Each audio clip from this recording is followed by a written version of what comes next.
ತಪ್ಪು ಮಾಡಿದ್ರೆ ಜೈಲಿಗೆ ಹೋಗ್ತಾರೆ, ಸಿಎಂ ಅಂದ್ರೆ ಸರ್ವಾಧಿಕಾರಿ ಅಲ್ಲ. ಸಿಎಂ ಡಿಕೆಶಿ ವಿರುದ್ಧ ಕೇಂದ್ರ ಸಚಿವ ಪ್ರಹ್ಲಾದ್ ಜೋಶಿ ವಾಗ್ದಾಳಿ.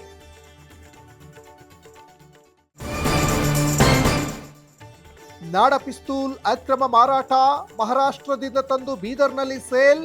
ಪೊಲೀಸರ ದಾಳಿ, 5 ಪಿಸ್ತೂಲ್, 26 ಜೀವಂತ ಗುಂಡುಗಳು ವಶಕ್ಕೆ.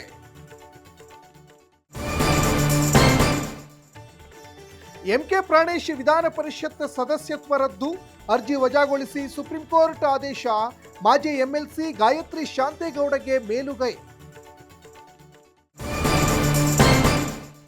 ನೂತನ ಸಂಪುಟ ವಿಸ್ತರಣೆ ಕಸರತ್ತು, ಸಿಎಂ ಡಿಕೆಶಿ ಜೊತೆ ಸುರ್ಜೇವಾಲಾ ಸಭೆ. ದೆಹಲಿಯಲ್ಲಿ ಬೀಡು ಬಿಟ್ಟ 24 ಶಾಸಕರು.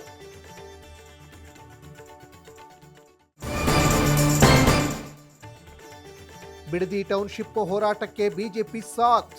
ಮುಂದಿನ ವಾರ ಗ್ರಾಮ ವಾಸ್ತವ್ಯಕ್ಕೆ ಪ್ಲಾನ್. ನಾಳೆ ಫ್ರೀಡಂ ಪಾರ್ಕ್ನಲ್ಲಿ ಧರಣಿ.